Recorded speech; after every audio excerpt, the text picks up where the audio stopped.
Bueno, el día de hoy vamos a avanzar el capítulo 17, que corresponde a los sentidos especiales. Dentro de los objetivos de aprendizaje que tenemos para este capítulo, vamos a describir la estructura del sentido del olfato, como también, ¿no es cierto?, el poder identificar sus receptores y la vía olfatoria. Vamos a describir la estructura, identificando receptores también, ¿no?, y la vía gustativa. Vamos a describir la configuración interna del globo ocular, el proceso de formación de la imagen, como también, ¿no es cierto?, receptores de la vía visual. Describir la estructura del oído externo, oído medio, interno, receptores para la audición, el equilibrio y la vía de transmisión de impulsos nerviosos hasta el encéfalo. Bueno, en este sentido, vamos a comenzar con el sentido del olfato. Aquí es importante mencionar que tanto el sentido del olfato como el gusto son sentidos químicos, es decir, las sensaciones que se originan justamente se dan por la interacción de moléculas con receptores del olfato o del gusto. Y para que estas moléculas puedan, ¿no es cierto?, ser detectadas por los receptores de estos sentidos, deben estar disueltas. Ahora, dentro de lo que es la anatomía de los receptores olfatorios, es importante considerar que los receptores del sentido del olfato están localizados en el epitelio olfatorio, ya a nivel de la superficie de la cavidad nasal. ¿Ya? En este caso, el área más o menos corresponde a unos 5 centímetros cuadrados. El epitelio olfatorio, entonces, está tapizando, está revistiendo la superficie inferior, ¿no?, de la lámina cribosa del hueso etmoides, como también al cornete nasal superior. Este epitelio olfatorio está constituido por 3 tipos de células. ¿Ya? Las células que son las células receptoras olfatorias, las células de sostén y las células basales. Ahora, las células receptoras olfatorias constituyen las neuronas de primer orden de la vía olfatoria. Cada célula receptora olfatoria es una neurona bipolar que va a tener por una parte, ¿ya?, una dendrita que se expone, ¿no?, de manera bulbosa, y tiene un axón que se va a ir proyectando hasta atravesar, ¿no es cierto?, lo que es la lámina cribosa del hueso etmoides, para finalmente terminar en lo que corresponde, ¿no?, el bulbo olfatorio. Ahora, aquí es importante, ¿no?, que las dendritas de cada célula receptora olfatoria se extienden desde a este nivel numerosos cilios que son inmóviles. Estos cilios, llamados cilios olfatorios, son los sitios donde va a ocurrir la transducción olfatoria. ¿Qué es la transducción? Es la conversión de la energía, ¿no?, de un estímulo en un potencial de acción dentro de un receptor de tipo sensorial. Ahora, en la membrana plasmática de estos cilios hay proteínas receptoras olfatorias que detectan las sustancias químicas que están inhalándose. Estas sustancias químicas se van a unir a receptores olfatorios en los cilios y estas sustancias las vamos a denominar como sustancias odoríferas. En relación a las células de sostén, son estas células del epitelio cilíndrico de la mucosa, ¿no?, que están revistiendo la cavidad nasal. Estas van a servir de soporte, de nutrición, o van a permitir el aislamiento eléctrico, ¿no?, para las células olfatorias. Tenemos aquí células basales, que son células madre, que están situadas justamente entre las bases de las células de sostén, ¿no? Y que, bueno, van a tener la función de producir, ¿no?, el resto de los tipos de las células. En relación a la fisiología de la olfacción, es importante considerar que los receptores reaccionan entonces frente a moléculas odoríferas y van a formar, ¿no es cierto?, un potencial de receptor. Es decir, va a haber una despolarización que desencadena un impulso nervioso. Este proceso es el que hemos denominado como la transducción olfatoria. Entonces, ¿qué es lo que acontece? Hay la unión de esa molécula, ¿no es cierto?, sustancia odorífera hacia la proteína del receptor olfatorio a nivel del cilio olfatorio. Esto estimula una proteína de la membrana, la proteína G, la cual activa una enzima, la adenilato ciclasa, la cual, ¿no es cierto?, va a producir el AMP cíclico, ya que el AMP cíclico es un segundo mensajero que va a actuar abriendo canales de tipo catión, ¿no es cierto?, permitiendo el ingreso del sodio y del calcio dentro del citoplasma, ¿no?, de la célula. Entonces, Esta despolarización de la membrana ya va a generar un potencial de acción que se va a propagar a lo largo del axón de la célula receptora olfatoria. Es importante recordar que la nariz humana tiene más o menos unos 10 millones de receptores olfatorios, de los cuales más o menos hay unos 400 tipos diferentes, ¿ya?, de estos receptores. Cada receptor olfatorio reacciona frente a un solo grupo de sustancias odoríferas. Entonces, en relación a la vía olfatoria, cada lado, ¿no?, de la nariz encontramos más o menos unos 40 haces de axones de células receptoras olfatorias que forman los nervios olfatorios, tanto derecho como izquierdo. Estos nervios olfatorios atraviesan los forámenes de la lámina cribosa del etmoides para llegar, ¿no es cierto?, a lo que son los bulbos olfatorios. Aquí en los bulbos olfatorios hay unas estructuras esféricas que son los glomérulos. Estos glomérulos permiten, ¿no?, la sinapsis entre los axones de estas células receptoras olfatorias con otro tipo de células, que son las células mitrales. Estas células mitrales son las neuronas de segundo orden de la vía olfatoria. Aquí los axones de las células mitrales forman justamente lo que es el tracto olfatorio, ¿no? Tracto olfatorio que se va a ir proyectando para llegar al área olfatoria primaria que está en el lóbulo temporal de la corteza cerebral.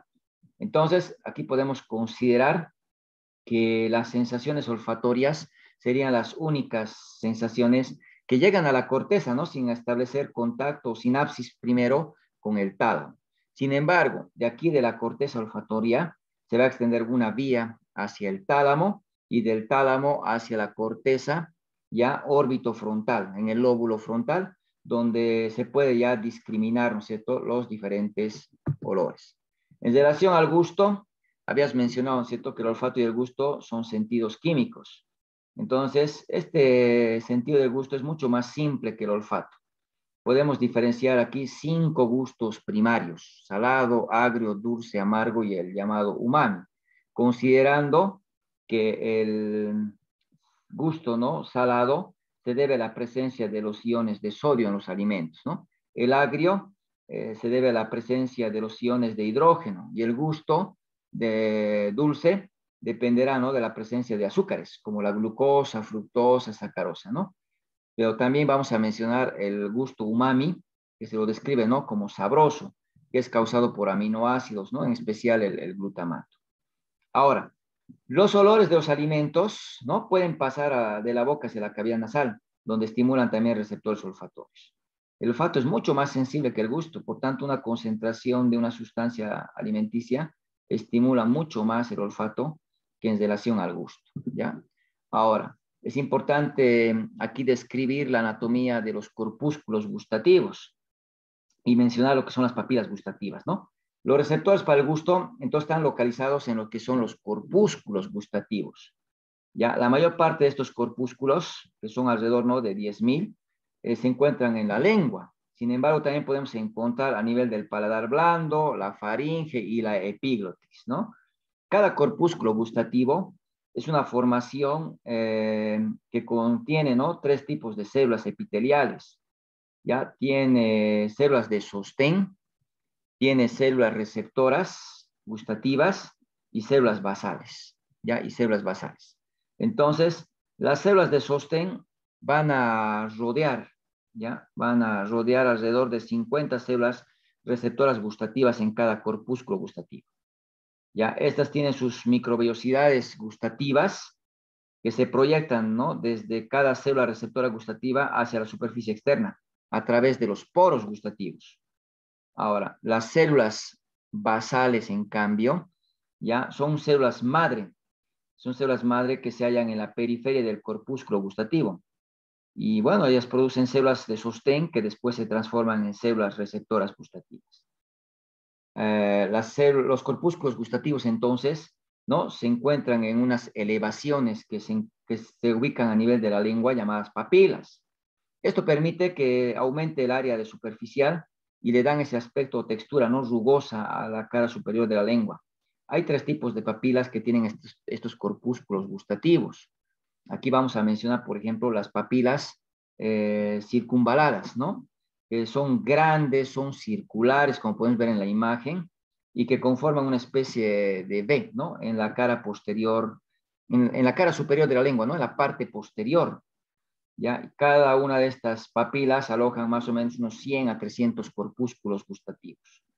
Tenemos lo que son las papilas fungiformes, son elevaciones a manera de hongo, dispersas sobre toda la superficie de la lengua. Contiene más o menos unos 5 corpúsculos gustativos cada una de ellas.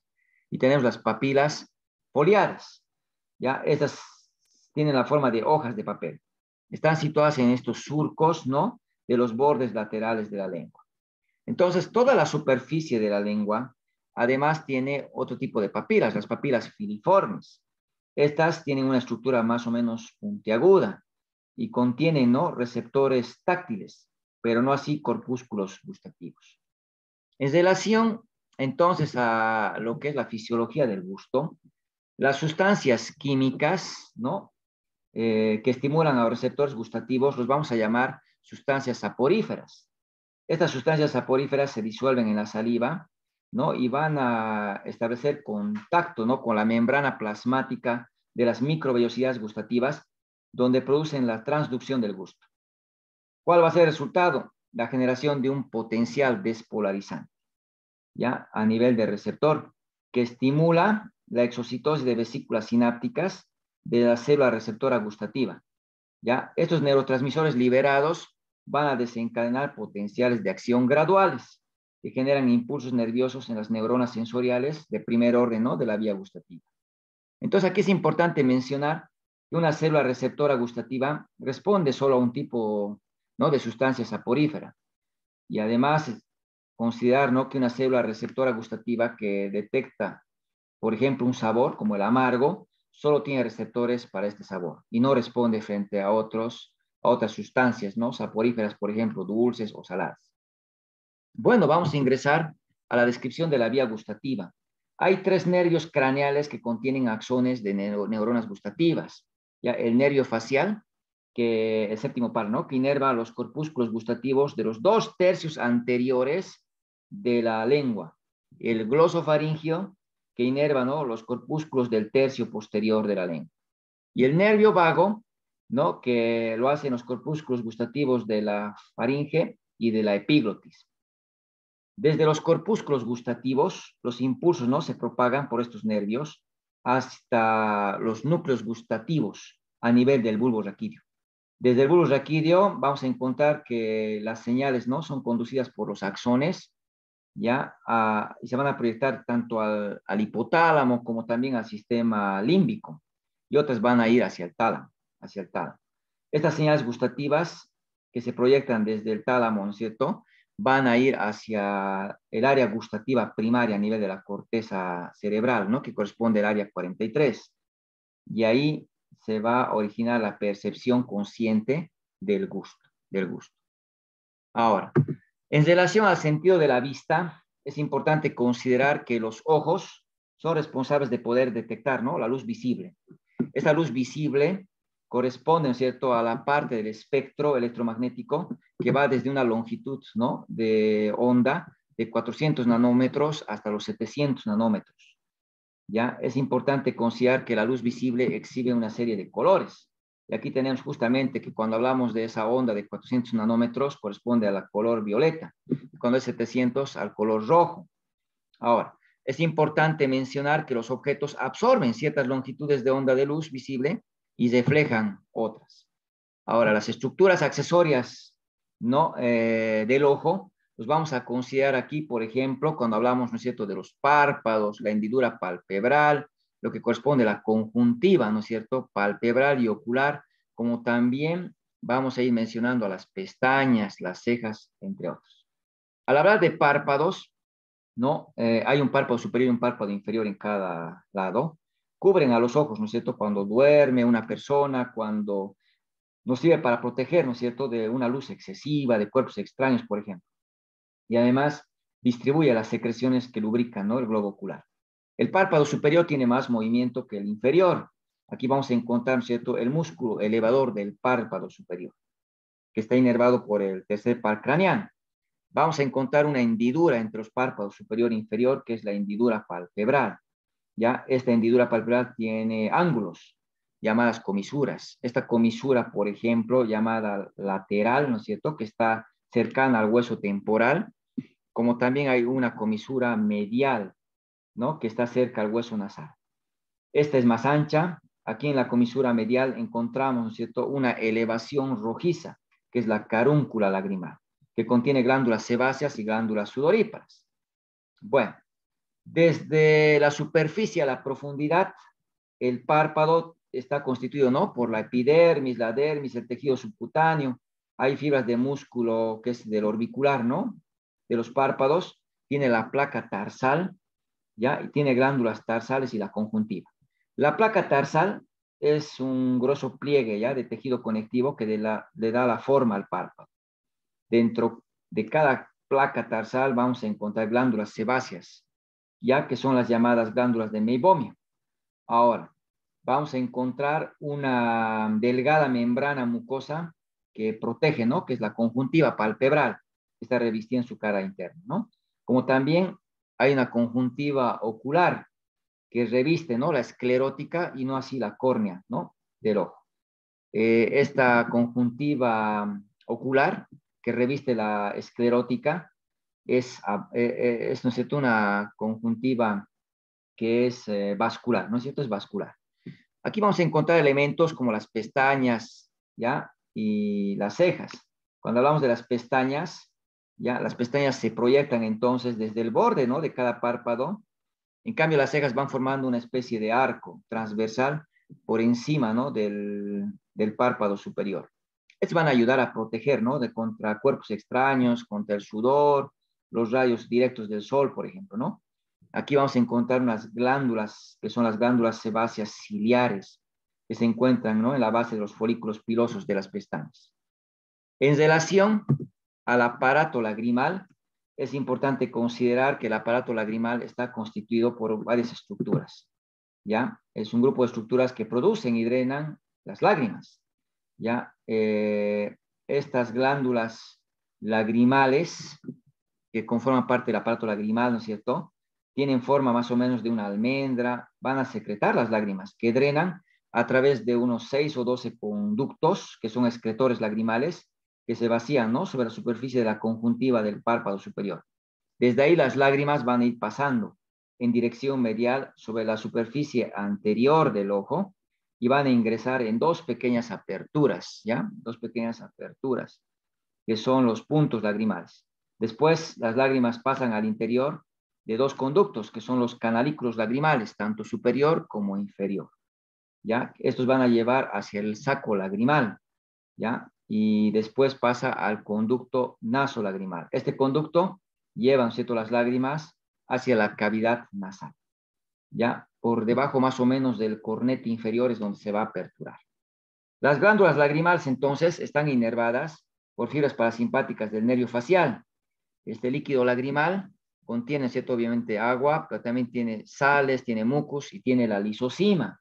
La lisosima tiene una acción protectora contra las bacterias, ¿no? Tiene un efecto bactericida. Este líquido, entonces, protege, lubrica, ¿no?, y humedece el globo ocular. Vamos a entrar a describir los músculos extrínsecos del ojo, considerando, ¿cierto?, que el globo ocular está alojado dentro de la órbita, ¿ya? Sin embargo, existen 6 músculos extrínsecos que mueven el ojo en diferentes direcciones. ¿Ya? Tenemos un recto superior, recto inferior, recto medial, recto lateral, oblicuo superior, oblicuo inferior, que le van a dar movimiento, ¿no es cierto?, al ojo en diferentes direcciones, como habíamos mencionado. En relación a la anatomía del globo ocular, el globo ocular ya mide alrededor de 2.5 centímetros de diámetro. La pared del ojo está constituida por 3 capas, que de afuera hacia adentro podemos considerar, ¿cierto?, una capa fibrosa, ¿ya?, que estaría constituida hacia adelante por la córnea y hacia atrás por la esclerótica, una capa media, que estaría constituida, ¿cierto?, por la túnica vascular, constituida por el coroides, el cuerpo ciliar y el iris, ¿no? Y una capa interna, que estaría constituida por la retina, con sus 2 capas, ¿no?, una pigmentaria y una capa neural.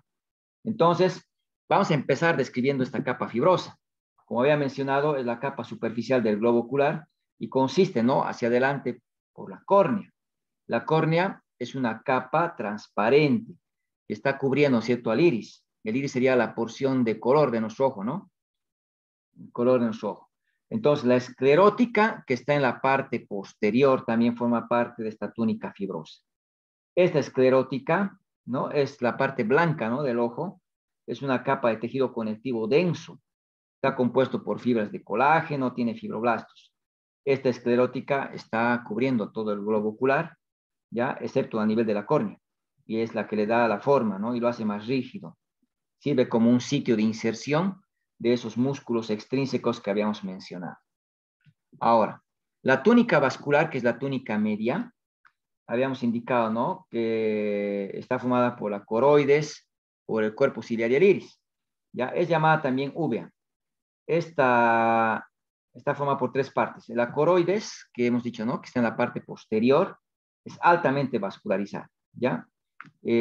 Contiene melanocitos, es decir, células que producen, ¿no?, melanina. Esto le da un color oscuro, ¿ya?, marrón oscuro a esta capa. Esta melanina de la coroides tiene la finalidad de absorber, ¿ya?, los rayos luminosos difusos, de tal manera que no va a permitir reflexión y que se disperse la luz dentro del globo ocular, para no favorecer la visión. En la porción anterior, esta túnica vascular va a encontrar, ¿no es cierto?, lo que es el cuerpo ciliar, ¿ya? El cuerpo ciliar. Aquí también vamos a describir lo que es el músculo ciliar, que es una banda circular de músculo liso, ya que la contracción y relajación de este músculo va a modificar la curvatura, ¿no?, de esta lente que es el cristalino, ya, para adaptar, ¿no?, para la visión lejana y cercana. Aquí encontramos una estructura que es el iris. El iris es la porción, ¿no?, de color de nuestro globo ocular. Tiene una forma de una dona aplanada, ya, está entre la córnea, ¿no es cierto?, y lo que es el cristalino. Tiene melanocitos y fibras de músculo liso dispuestas ya en manera radial, de manera radial. Una función importante del iris es justamente regular la cantidad de luz que entra al globo ocular, ¿no?, a través de esta apertura central que tiene, que es la pupila, ya, que es el orificio en el centro del iris, ¿no? Cuando una luz es muy intensa, cuando la luz es muy intensa, entonces esto va a provocar que las fibras parasimpáticas del tercer par craneano ya estimulen la contracción de los músculos circulares, ya, o esfínter pupilar, el esfínter de la pupila, ¿no?, del iris, y que al contraerse disminuye el diámetro de la pupila, ¿no?, de esta apertura que habíamos mencionado.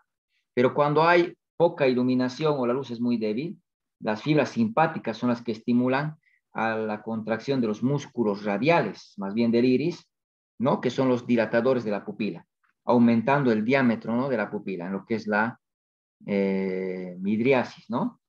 Bueno, vamos a entrar a la tercera capa, que es la retina, ¿no? La tercera capa que reviste los 3/4 posteriores, ¿no?, del globo ocular, y que, bueno, hay varios puntos que vamos a destacar cuando se observa la retina, por ejemplo, con el oftalmoscopio, por ejemplo, ¿no? Vamos a observar, por ejemplo, la papila óptica, la mácula, ¿no es cierto?, y la fobia central, que son los tres elementos que tenemos que buscar cuando hacemos el examen oftalmoscópico, ¿ya? Entonces, la papila óptica es el sitio donde el nervio óptico sale del globo ocular, ¿no?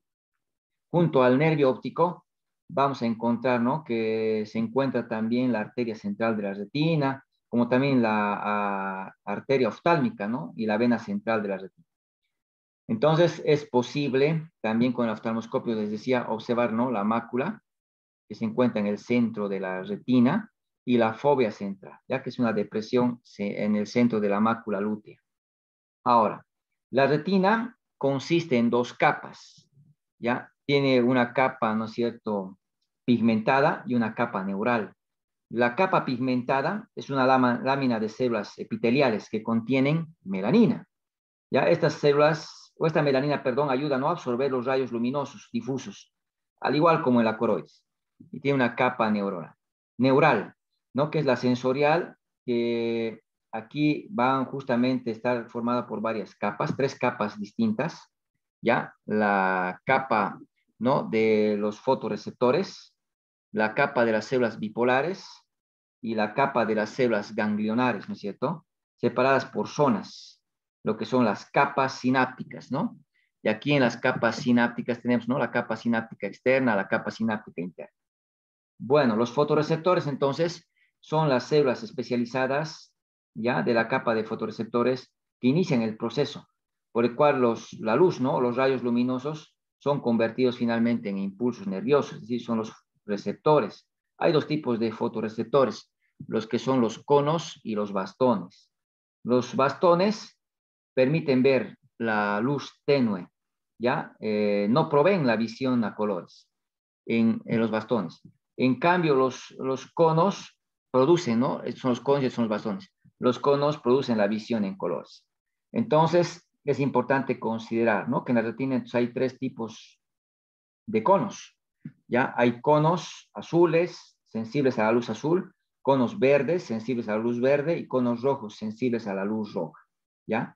Desde estos fotorreceptores, la información fluye a través de la capa sináptica externa, ¿ya?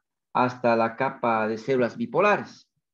Aquí, después de estas células bipolares, ¿no?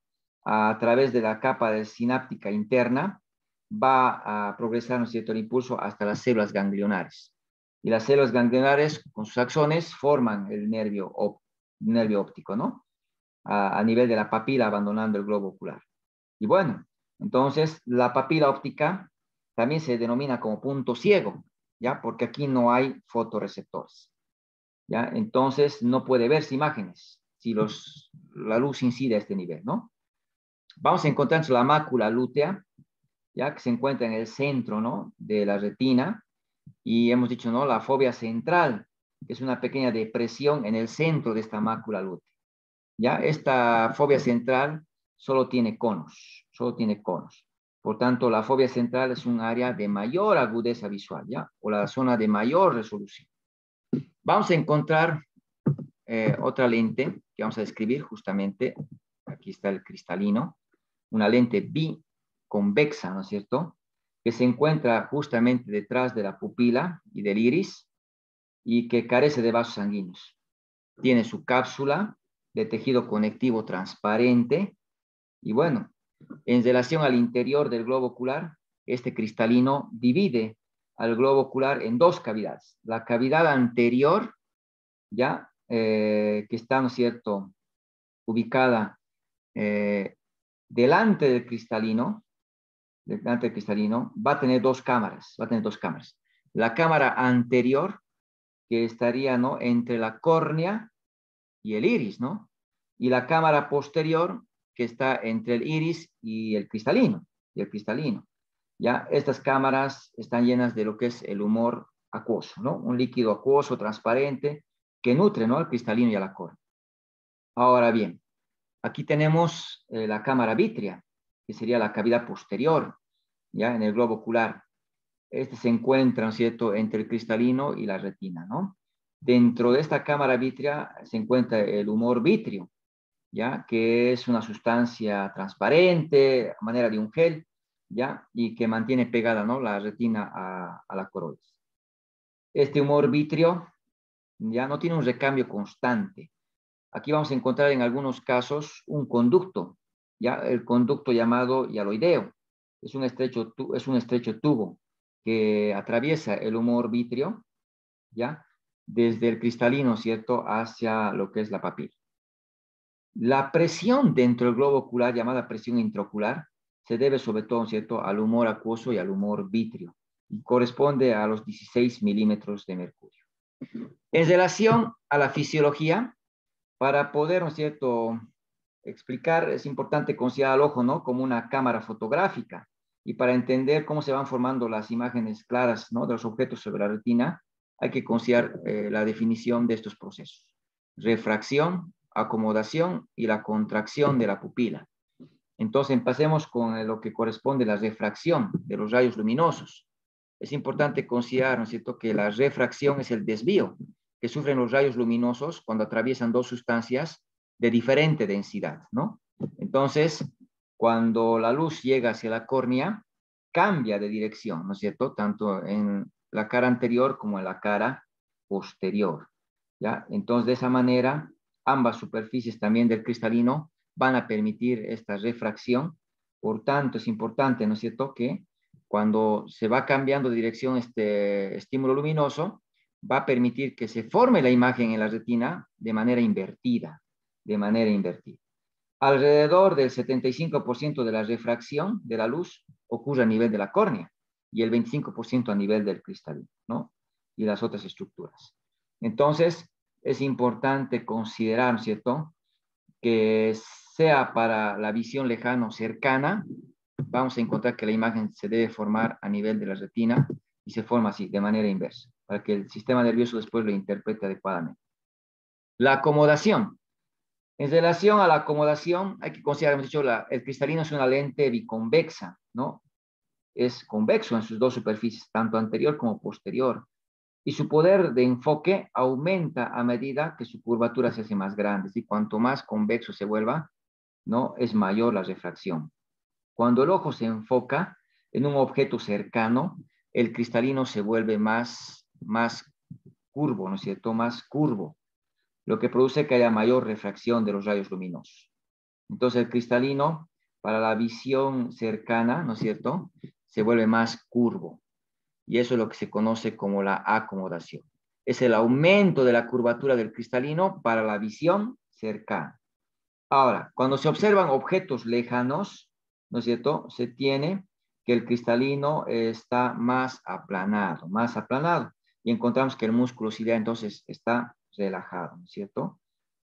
Y bueno, entonces el cristalino se vuelve más esférico, más convexo, justamente en la visión cercana, ¿no? Y esto permite justamente el enfoque. Las fibras parasimpáticas del oculomotor inervan justamente este músculo ciliar y por ende modulan, ¿no?, el proceso de acomodación. En relación a la constricción de la pupila, hemos dicho que la pupila, su diámetro disminuye, ¿no es cierto? Y esto se conoce como la constricción de la pupila, ¿no? Disminuyendo el diámetro del orificio y disminuyendo, ¿no?, la entrada de luz hacia el ojo, causado gracias a la contracción de los músculos circulares, ¿no es cierto?, del iris.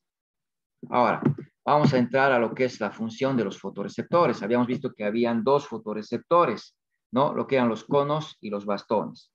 Los conos y bastones han sido designados como tal por el aspecto que muestran, ¿no?, diferentes su segmento externo. Tienen un segmento externo, un segmento interno. El segmento externo difiere bastante entre ambos, ¿no es cierto?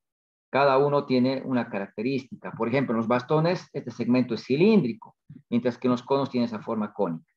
Aquí vamos a encontrar fotopigmentos, que son proteínas integrales de la membrana del segmento externo, ¿ya? En los conos, por ejemplo, la membrana plasmática está plegada, ¿no?, está plisada, ¿ya? En cambio, en los bastones forma una especie de discos. El segmento externo, ¿ya?, de cada bastón posee alrededor de 1000 discos. Ahora, el segmento interno contiene su núcleo, ¿ya?, celular. Tiene también elementos como las mitocondrias, tiene el complejo de Golgi. En su extremo proximal, estos fotorreceptores se expanden en lo que son las terminaciones sinápticas de aspecto bulboso, ¿no?, llenas de vesículas sinápticas. El primer paso en la transducción visual consiste justamente en la absorción de luz por el fotopigmento, ¿ya? Ese pigmento visual que habíamos mencionado, esa proteína, ¿no?, que se encontraba dentro del segmento externo. Y es importante considerar, ¿no es cierto?, que absorben la luz en el segmento externo del fotorreceptor. Esta absorción de luz inicia los eventos que conllevan a la producción de potenciales del receptor. El único tipo de fotopigmento que vamos a encontrar en los bastones es la rodopsina. En cambio, en los conos hay tres tipos, los fotopigmentos, ¿no es cierto? Uno en cada uno de los tres tipos de conos. Habíamos dicho, ¿no?, que hay conos azules, verdes y rojos, ¿no? Y bueno, entonces, todos los fotopigmentos asociados a la visión contienen dos partes. Una glicoproteína llamada opsina, ¿no?, y un derivado de la vitamina A llamada retinal. Este retinal es la parte que absorbe la luz en todos los fotopigmentos visuales. Entonces, la retina, ¿cuántos fotopigmentos tenía? Hemos dicho 4, ¿no? Y aquí es importante, en la retina humana hay 4 opsinas diferentes, ¿no? 3 en los conos y 1 en los bastones. Ya, ¿qué es lo que va a acontecer? Entonces, los fotopigmentos responden a la luz, ¿no?, de acuerdo a este proceso cíclico. Primero, va a haber una isomerización del retinal. En la oscuridad, el retinal tiene forma curva, Entonces, a eso se denomina cisretinal, ¿ya? Que encaja ajustándose, ¿no?, a la fracción opsina del fotopigmento.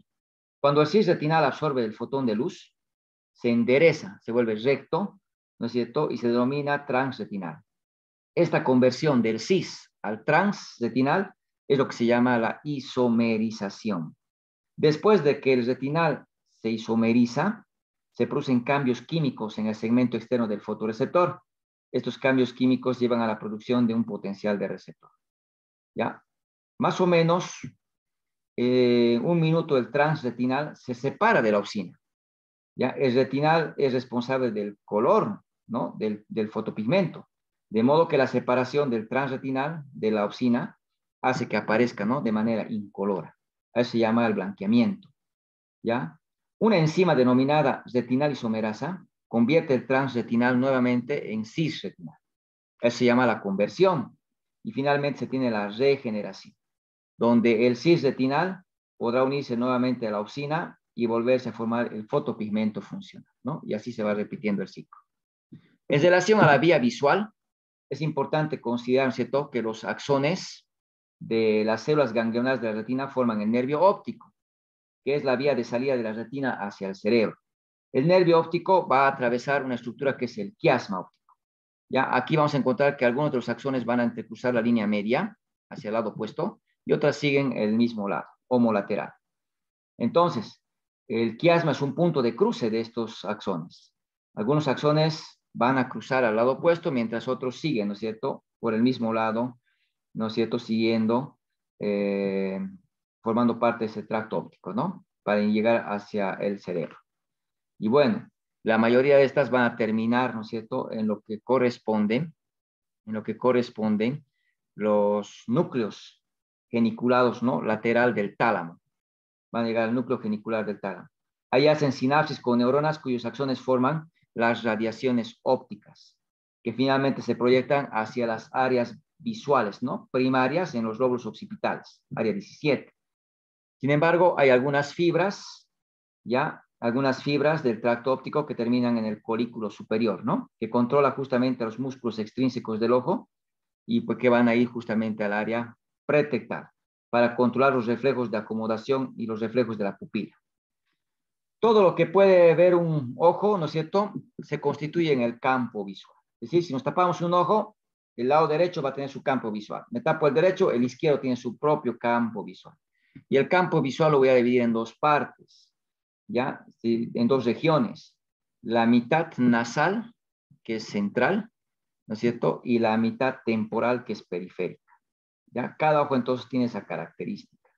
De igual manera, la retina la voy a dividir, ¿no es cierto?, en una retina nasal y una retina temporal. Es importante recordar que los estímulos luminosos de la retina nasal inciden, no, del campo visual, ¿no es cierto?, nasal, inciden en la retina temporal.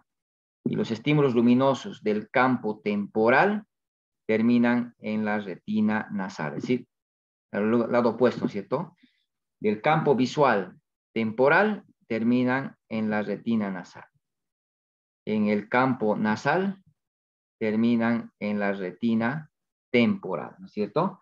Y bueno, entonces vamos a ir viendo un poco este tema de lo que corresponde a la vía visual, considerando, ¿no?, que los axones de todas las células ganglionares de un ojo salen, ¿no?, del ojo justamente por la papila óptica que habíamos mencionado, y forman el nervio óptico de ese lado. Ahora, aquí llegan a una estructura, hemos dicho, ¿no?, el quiasma, donde los axones, ¿no?, de la mitad temporal de la retina no cruzan al lado opuesto, no cruzan, sino que continúan directamente hasta el núcleo geniculado lateral del tálamo del mismo lado. En cambio, los axones de la mitad de la retina, ¿ya?, de la mitad nasal de la retina, estas cruzan la línea media, ¿ya?, y se van a dirigir al lado opuesto, ¿ya?, hacia el lado opuesto. Es importante considerar entonces, una vez que se ha constituido, ¿no es cierto?, el tracto óptico, Este tracto óptico estaría constituido, ¿no? Por los axones cruzados y no cruzados que se proyectan, ¿no? Del quiasma hacia el tálamo. Estos axones también colaterales, hemos dicho, ¿no? Que pueden ir justamente hacia el mesencéfalo para poder, ¿no es cierto?, participar de la constricción de las pupilas en respuesta a la luz, ¿no? Los axones de las neuronas talámicas forman lo que son las radiaciones ópticas y que se van a proyectar, ¿cierto?, hacia el área visual primaria en el lóbulo occipital, ¿no? Y bueno, vamos a abordar entonces ahora lo que es la audición. En la audición, ¿no? Es la capacidad, ¿no? De percibir los sonidos. Hay receptores, ¿no? Que pueden transducir vibraciones sonoras, ¿ya? De diferente magnitud. Entonces, aquí tenemos que considerar que el oído también contiene receptores para el equilibrio, ¿no? Eso es muy importante para mantener, ¿no? El balance y mantener la orientación en el espacio. Entonces, vamos a empezar a describir la anatomía del oído. El oído se divide en tres regiones, ¿no? El oído externo, el oído medio y el oído interno. Aquí vamos a considerar el oído externo, que tiene la función de recoger las ondas sonoras y las canaliza, ¿no es cierto?, hacia el interior, en dirección, ¿cierto?, del oído medio. El oído medio conduce las vibraciones sonoras hacia la ventana oval, ¿no? Y de esta manera llega al oído interno, que contiene receptores para la audición y el equilibrio. El oído externo está constituido por el pabellón auricular, la oreja, y el conducto auditivo externo, ¿no? Hasta la membrana timpánica. ¿Ya? La oreja está constituido por cartílago elástico, recubierto por piel. ¿Ya? El borde de la oreja lo vamos a denominar como el hélix, la parte inferior el lóbulo.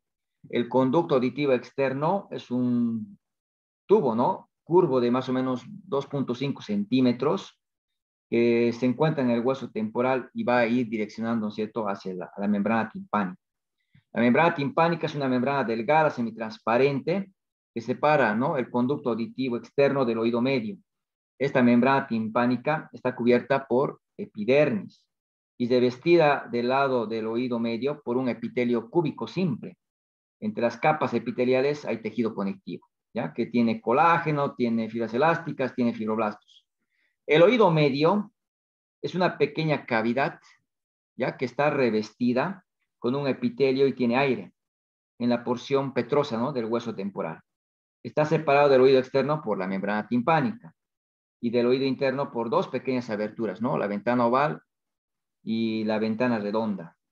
En el oído medio encontramos los tres huesecillos, ¿no? El martillo, el yunque y el estribo.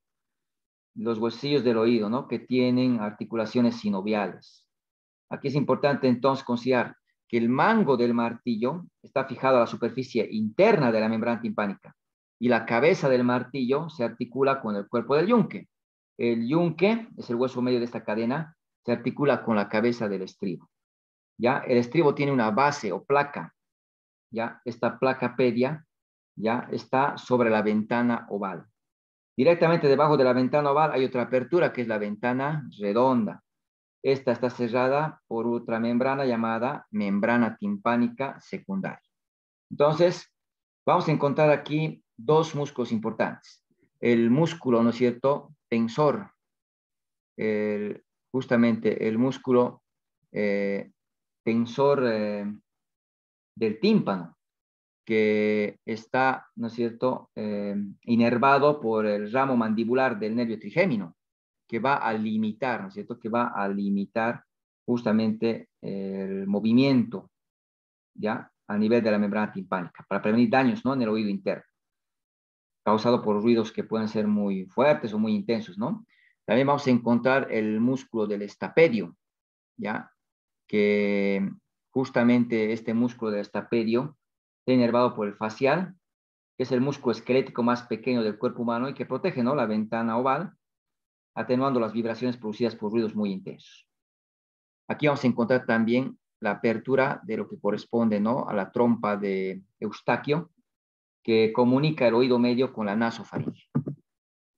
Entonces, aquí está justamente el músculo tensor del tímpano, ¿no? Y aquí encontramos justamente el músculo del estapedio para poder orientarnos en el oído medio. En relación al oído interno, ya también recibe el nombre, ¿no?, del laberinto. por su complicada serie de conductos que lo conforman. Este consiste en dos divisiones principales. El laberinto óseo, que es el externo, que contiene en su interior, ¿no?, al laberinto membranoso. El laberinto óseo es una serie de cavidades en la porción petrosa del hueso temporal y está dividido en tres áreas: los conductos semicirculares, lo que es el vestíbulo y el caracol. El laberinto óseo tiene un revestimiento de periósteo, contiene perilinfa. Este líquido, ¿no es cierto?, rodea al laberinto membranoso, ¿ya? Y a una serie de sacos epiteliales y tubos, ¿no?, que están dentro del laberinto óseo, que constituyen el laberinto membranoso. El laberinto membranoso, ya epitelial, contiene la endolinfa en su interior. Entonces aquí vamos a considerar el vestíbulo. Es la porción central, ¿no?, del laberinto óseo, que va a tener en su interior, ¿cierto?, al laberinto membranoso, que estaría constituido, ¿no?, por el utrículo y el saco, conectados por un conducto, ¿no?, pequeño. Ahora tenemos los conductos semicirculares, que son tres. Vamos a encontrar que el ramo vestibular del nervio vestíbulo coclear consiste en nervios, ¿no?, ampollar, en lo que es el utricular y el sacular. ¿Ya? Estos nervios contienen neuronas sensitivas de primer orden y neuronas eferentes que van a formar sinapsis con receptores para el equilibrio. Hablando de la cóclea o del caracol, ¿no?, está situado anterior al vestíbulo. Es un conducto óseo, ¿no?, en forma de espiral. Este describe más o menos unas 3 vueltas, ¿no?, en torno a su núcleo central, que se llama el modiolo. Esta cóclea está dividida en 3 canales, ¿ya?, que los vamos a considerar, que es justamente el canal coclear, ¿no?, o rampa media, la rampa vestibular y la rampa timpánica. Este canal coclear, ya, o rampa media, es la continuación del laberinto membranoso en la cóclea. Está llena de endolinfa. El canal situado por encima del canal coclear corresponde justamente, ¿no?, a la rampa timpánica, a la rampa vestibular, y que termina justamente en la ventana oval. ¿Ya? Y el canal situado por debajo corresponde, ¿no?, más bien a la rampa timpánica. Entonces, esta termina en la ventana redonda. La rampa vestibular y la timpánica, entonces, como son parte del laberinto óseo, estas cámaras tendrían, ¿no es cierto?, la perilinfa, ¿no?, la perilinfa. Pues aquí se ve una imagen que nos muestra de una mejor manera, donde encontramos, ¿no es cierto?, el canal o el conducto coclear, ¿ya? Y podemos observar, ¿no es cierto?, que por encima justamente se encuentra la rampa vestibular y por debajo, ¿no?, la rampa timpánica. ¿Ya? Entonces, tanto la rampa vestibular y timpánica, había mencionado, ¿no?, que tienen la perilinfa, ¿no?, en su interior. Entonces, hay una membrana llamada membrana vestibular. Esta membrana vestibular está separando el conducto coclear de la rampa vestibular. Pero también hay una membrana basilar. Esta membrana basilar separa el conducto coclear de la rampa timpánica. Sobre la membrana basilar, ¿no es cierto?, vamos a encontrar el órgano espiral, llamado, ¿no es cierto?, también órgano de Corti, ¿ya?, que es una lámina que está enrollada de células epiteliales y que incluye células de sostén y alrededor de 16.000 células ciliadas, ¿ya? Hay células ciliadas internas como células ciliadas externas, ¿no? Y que, bueno, son receptores de la audición cuando nos referimos, ¿no es cierto?, a las células ciliadas del órgano de Corti. Entonces, hay dos grupos de células ciliadas. Las células ciliadas internas, ¿ya? Las células ciliadas internas están ordenadas en una sola fila, mientras que las células ciliadas externas están más o menos dispuestas en tres filas, ¿no? El extremo apical de cada célula ciliada tiene su estereocilio, que se extiende dentro de la endolinfa en el conducto coclear. Estos estereocilios son largas microvellosidades, ¿no?, a manera de cabellos dispuestos en varias filas, ¿no?, a diferentes alturas dispuestos. En su extremo basal, las células ciliadas internas, ¿ya?, células ciliadas internas y las externas forman sinapsis con neuronas sensitivas de primer orden y con motoneuronas del tramo coclear del nervio vestíbulo coclear, ¿no?, del octavo par craneano. Los somas celulares de las neuronas sensitivas se van a encontrar justamente a nivel, ¿no?, de los ganglios, del ganglio espiral, ¿no?, del ganglio espiral. Ahora, las células ciliadas internas, ¿ya?, son los receptores para la audición. Ellas convierten las vibraciones mecánicas del sonido en señales eléctricas. En cambio, las células ciliadas externas ya no operan como receptores auditivos, sino más bien, ¿no es cierto?, aumenta la sensibilidad de las células ciliadas internas. El oído interno, ¿no es cierto?, va a escuchar sonidos, ¿no?, fuentes que vibran con frecuencias que varían de entre 500 y los 5000 hercios, ¿no es cierto? Entonces tiene un amplio rango, ¿no es cierto?, de audición el oído humano. Vamos a encontrar en la fisiología de la audición que el pabellón auricular, ¿no es cierto?, dirige las ondas sonoras hacia el conducto auditivo externo, ¿ya? Y cuando las ondas sonoras llegan hacia la membrana timpánica, lo hacen vibrar, ¿ya? Esa vibración es el sentido anteroposterior, dirección anterior y posterior. Esta membrana timpánica vibra lentamente en respuesta a los sonidos de baja frecuencia, así sonidos graves. Y lo hace más rápido en sonidos de alta frecuencia, ¿no?, los sonidos agudos. Entonces, el área central del tímpano tiene, ¿no es cierto?, unido el mango del martillo, que vibra junto a la membrana timpánica. Esta vibración transmite del martillo al yunque y al estribo, ¿no? Cuando el estribo se mueve para atrás y hacia adelante, su placa pedia, ¿no?, que tiene una forma oval y que está fijada, ¿no es cierto?, hacia la ventana oval, vibra en esta ventana. Estas vibraciones en la ventana oval, ¿no es cierto?, son 20 veces más vigorosas que a nivel de la membrana timpánica.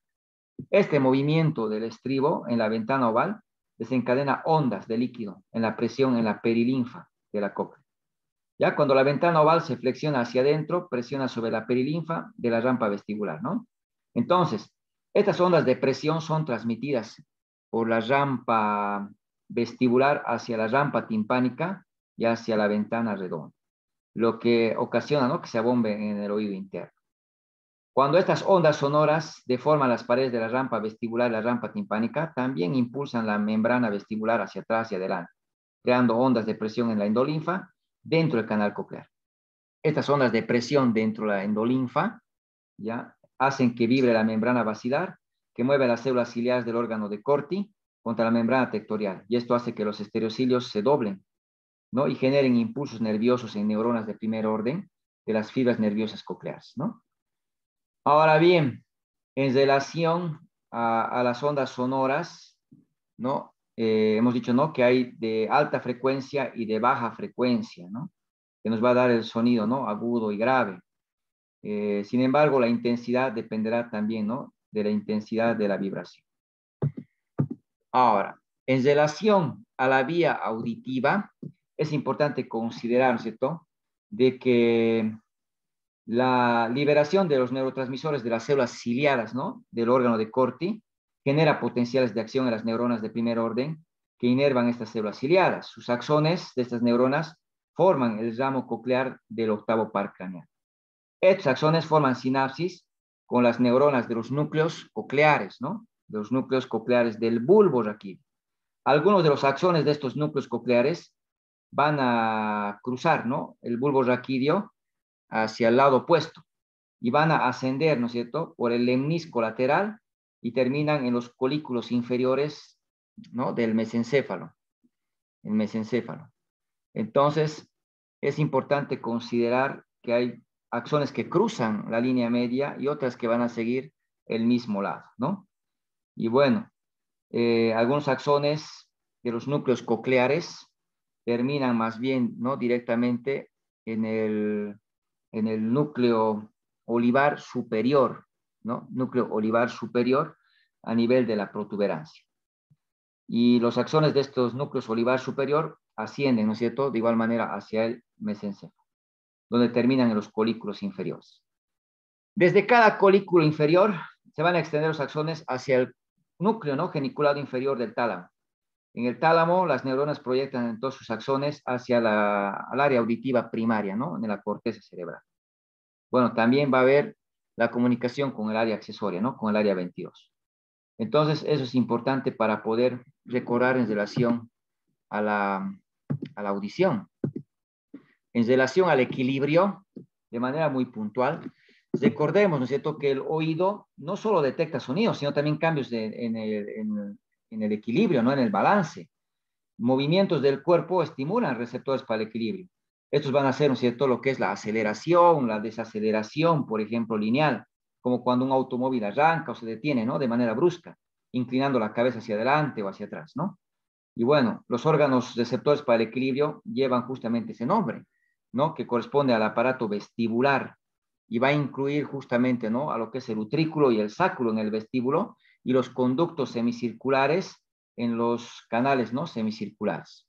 Entonces, cuando hablamos de los órganos otolíticos, nos estamos refiriendo justamente, ¿no es cierto?, al utrículo y al sáculo, ya que están fijados justamente en sus paredes internas de estos utrículos y sáculo, ¿no?, una pequeña región engrosada llamada mácula, ¿ya? Estas máculas contienen receptores, entonces, para la aceleración y desaceleración lineal y la posición de la cabeza, ¿no?, la inclinación de la cabeza. Estas máculas, entonces, tienen dos tipos de células ciliadas y células de sostén, ¿ya?